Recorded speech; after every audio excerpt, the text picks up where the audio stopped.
Hello dear students, I hope आप सभी बहुत अच्छे होंगे। तो आज हम लोग बायोमोलिक्यूल्स यूनिट में डिस्कस करने जा रहे हैं प्रोटीन टॉपिक के ऊपर। इससे पहले कि मैं लेक्चर को स्टार्ट करूं, मैं आपसे एक छोटा सा क्वेश्चन पूछना चाहता हूं कि सपोज़ कीजिए अगर आपका नाम ए है तो आप बताओ आपके लाइफ में सबसे पहला इवेंट क्या हुआ है। अगर आप इस क्वेश्चन को सुनोगे ध्यान से तो आपको ये आइडिया लग जाएगा जो आपके लाइफ में फ़र्स्ट इवेंट हुआ है वो सिर्फ आपके लाइफ का फ़र्स्ट इवेंट नहीं होगा, बल्कि इस पूरे अर्थ पे जितने भी लिविंग ऑर्गेनिज्म है उसका भी सबसे पहला इवेंट होगा। वो क्या?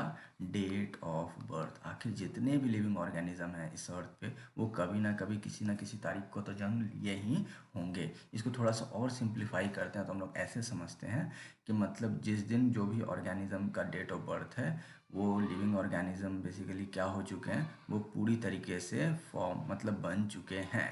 तो जिस तरीके से आप हम लोगों ने लिविंग ऑर्गेनिज्म का सबसे बेसिक स्टार्टिंग जो है वो इवेंट देखा फॉर्मेशन, ठीक उसी तरीके से आज हम लोग जो टॉपिक प्रोटीन पढ़ने जा रहे हैं इसमें भी सबसे पहले हम लोग बात करेंगे फॉर्मेशन ऑफ प्रोटीन के ऊपर ही। ये जो हमारा जैसे होता है कि प्रोटीन का क्या कैरेक्टरिस्टिक्स है इंक्लूडिंग फिजिकल एंड केमिकल्स, या फिर इससे रिएक्शन करता है, कैसा स्ट्रक्चर होता है, ये सब बात की चीज़ें हैं। सबसे पहला तो यही सवाल है कि आखिर ये बनता कैसे है, फॉर्मेशन ऑफ प्रोटीन। अब देखिए आप ये देख रहे हैं कि ये बायोमोलिक्यूल्स यूनिट के अंदर ही ये एक छोटा सा टॉपिक है।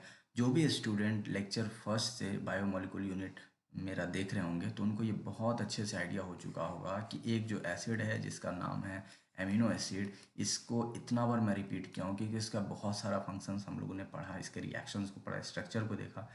तो उन लोग ने अगर देखा होगा सारे लेक्चर्स को, जो भी स्टूडेंट ने, तो उनको इसका स्ट्रक्चर जो ऑटोमेटिक जो वो दिमाग में क्या कार्बन कॉपी की तरह बिल्कुल प्रिंट हो चुका होगा। ठीक है, तो यहाँ पे अब हम लोग क्या करेंगे, प्रोटीन कैसे बनेगा, तो इसको बनाने के लिए सिर्फ और सिर्फ हमें एमिनो एसिड की ही ज़रूरत है। यही एमिनो एसिड को लेके हम लोग यहाँ पे भी प्रोटीन का फॉर्मेशन कर लेंगे। कैसे करेंगे तो वो नेक्स्ट स्लाइड में हम लोग देखेंगे। लेकिन एक चीज़ आप ध्यान रखिएगा, जो भी मैं बोल रहा हूँ उसको ध्यान से सुनना है, जो भी यहाँ पे मैं स्क्रीन पे लिख रहा हूँ उसको ध्यान से देखना है, और साथ ही साथ पेन और पेपर लेके बैठिएगा। कुछ भी इंपॉर्टेंट लगे तो उसको नोट डाउन कर लेना है, कुछ भी डाउट आए तो नीचे कमेंट बॉक्स में जो है मेंशन कर देना है। अब यहाँ पे जो अब हम लोग स्टार्ट करते हैं ये प्रोटीन को।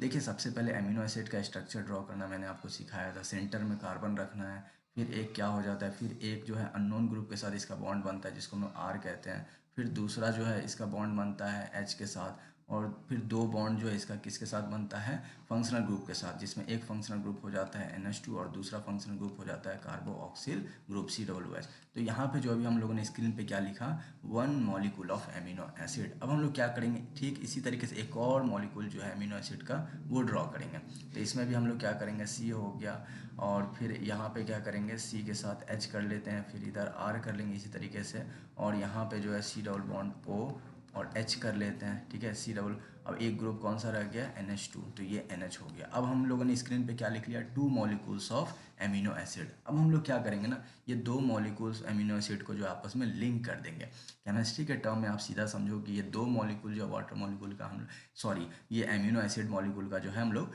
रिएक्शन कराएंगे। तो अब इसका रिएक्शन बहुत सिंपल है। ये जो फर्स्ट एमिनो एसिड है ना, इसका जो COOH ग्रुप है, इसका जो है COOH में से हाइड्रोक्सिल ग्रुप हम लोग निकालेंगे, और सेकेंड जो एमिनो एसिड है इसका NH2 ग्रुप में से H हम लोग जो है हटाएंगे, और दोनों आपस में मिलकर वाटर मॉलिक्यूल बना के रिएक्शन से क्या हो जाएगा, आउट हो जाएगा। वाटर मॉलिक्यूल निकल गया बड़े आसानी से। अब जो भी बचा उसको हम लोग बड़े प्यार से लिख लेते हैं। अब हमारे सामने बचा क्या, यहाँ पे क्या है, कार्बन है, फिर R है, फिर ये क्या है, H है, फिर नीचे क्या है, NH2 है, फिर यहाँ पे क्या हो जाएगा, C डबल बॉन्ड O है। अब यहाँ C डबल बॉन्ड O के बाद ये तो बीच में वाटर हट गया तो ये डायरेक्ट अटैच हो गया NH के साथ। अब NH के साथ फर्दर क्या है, कार्बन अटैच है, कार्बन CH, और फिर R, और इधर क्या हो जाएगा, C डबल OH। अब ये जो स्ट्रक्चर आप देख रहे हैं ये बेसिकली स्ट्रक्चर किसका है, जब दो मॉलिक्यूल जो है एमिनो एसिड का उसको आपस में हम लोगों ने लिंक किया तब जाके हमें कुछ ऐसा स्ट्रक्चर देखने को मिला। अब देखिए प्रोटीन भी बेसिकली जो है ना, प्रोटीन का जो फॉर्मेशन कैसे होता है, तो प्रोटीन भी फॉर्म करता है जब हम लोग एमिनो एसिड को आपस में क्या कर दें, लिंक कर दें। तो यहाँ पे भी तो हम लोगों ने दो मॉलिक्यूल ऑफ एमिनो एसिड को जो आपस में लिंक कर दिया, और ये जो फाइनल प्रोडक्ट बना इसको हम लोग क्या कह सकते हैं, प्रोटीन कह सकते हैं। इस प्रोटीन बनाने के दौरान जो हम लोगों ने देखा होगा कि पहले वाटर हटता है और जैसे ही वाटर हटता है उसके बाद ये जो है सी डबल बॉन्ड ओ और एन एच ये ग्रुप जो है अटैच होता है ये, और यही बेसिकली ये ग्रुप के आते ही दो जो यहाँ पे मॉलिक्यूल है अमीनो एसिड का वो आपस में लिंक कर जाता है, ठीक है।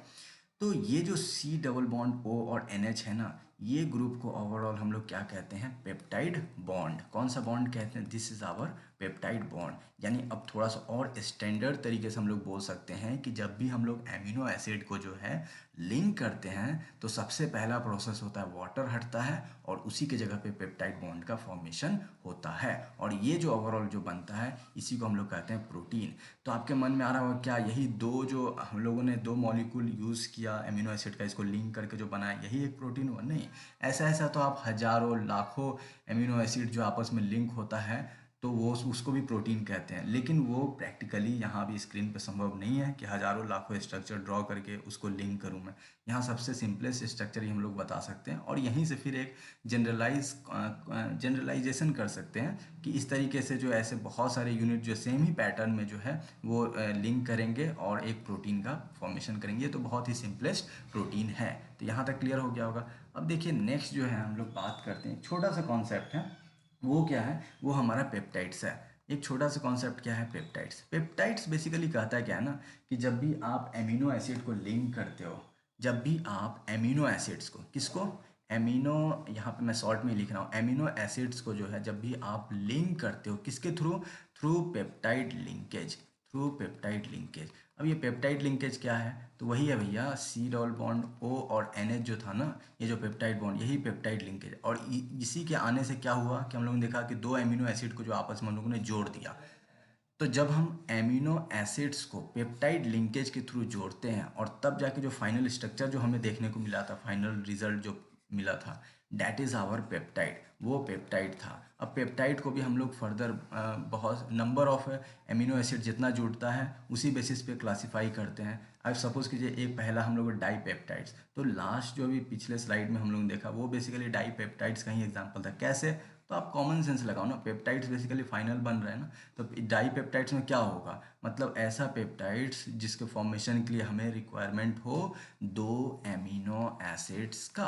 और पिछले जो स्लाइड में हम लोगों ने देखा था कि दो मॉलिक्यूल्स एमिनो एसिड का हम लोगों ने लिया था और उसी को जो आपस में क्या हम लोगों ने लिंक कर दिया था, ठीक है। लिंक के दौरान क्या हुआ, वाटर मॉलिक्यूल सबसे पहले हटा और सेकेंड प्रोसेस क्या हुआ, उसी के जगह जो है पेप्टाइड बॉन्ड का फॉर्मेशन हुआ, डाई पेप्टाइड बन गया। इसी तरीके से अगर ट्राई पेप्टाइड बनाना हो तो क्या करेंगे, तो वहाँ पे जो है 3 एमिनो एसिड लेंगे, फिर 4 बनाना हो तो टेट्रा पेप्टाइड्स हो जाएगा, ठीक है।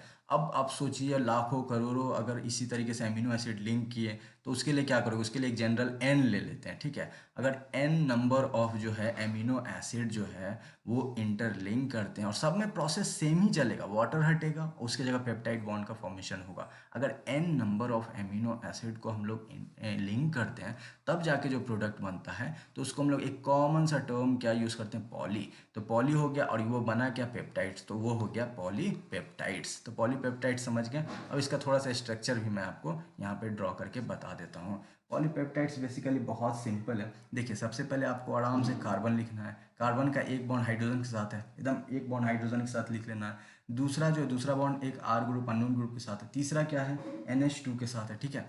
अब चौथा जो है वो COOH के साथ है, लेकिन आप खुद सोचो COOH का जो है तो ये एक है, तो इसका जो OH जो है वो ऑब्वियस सी बात है वाटर मॉलिक्यूल वाला जो हम लोगों ने रिमूवल वाला बताया ना, तो उसमें OH जो है उसका रिमूव कर गया, तो OH रिमूव कर जाएगा तो यानी अब इसके जो नेक्स्ट जो एक और जो मॉलिक्यूल होगा, आप समझ रहे हो ना, ये एक मॉलिक्यूल है ओवरऑल किसका, एमिनो एसिड का। तो ये एक मॉलिक्यूल है, तो जब NH2 नहीं हटा है तो COOH में से तो OH तो हटेगा, OH हटेगा यानी इसके जस्ट नेक्स्ट जो जुड़ेगा उसमें बेसिकली क्या होगा, उसका हाइड्रोजन हटेगा, किससे, NH से हटेगा। तो इसीलिए अब जो नेक्स्ट जो हम लोग लिखेंगे तो उसका स्ट्रक्चर कैसे हो जाएगा, तो इसका स्ट्रक्चर हो जाएगा NH, ठीक है, NH हो जाएगा। अब क्या हो जाएगा, यहाँ पे C है, फिर H है, फिर R है, ये क्लियर हो रहा है। अब यहाँ पे क्या हो जाएगा, C डबल बॉन्ड O हो जाएगा और फिर यहाँ पे जो है यहाँ पे फिर हमारा नेक्स्ट जो है क्या चलेगा, इससे फिर H हट जाएगा और CH हो जाएगा, फिर COOH हो जाएगा और यहाँ पे R लिख सकते हैं। अब ये R है, ये एक R डैश कर लो डिफरेंट, और ये R डबल डैश ये भी डिफरेंट। अब ये जो प्रोसेस है ये कब होगा, एन टाइम तक चलेगा। अब देखो आपको समझ में आ गया, ये COOH इसका OH और इसका H वाटर हटा दिया, फिर यहाँ का OH और इसका H वाटर हटा दिया, और ये एन टाइम तक, मतलब बहुत सारा लिंकेज होगा, बहुत एन नंबर, मतलब लाखों करोड़ों टाइम्स होगा। तो बेसिकली यही क्या हो गया हमारा स्ट्रक्चर ऑफ पॉलीपेप्टाइड्स।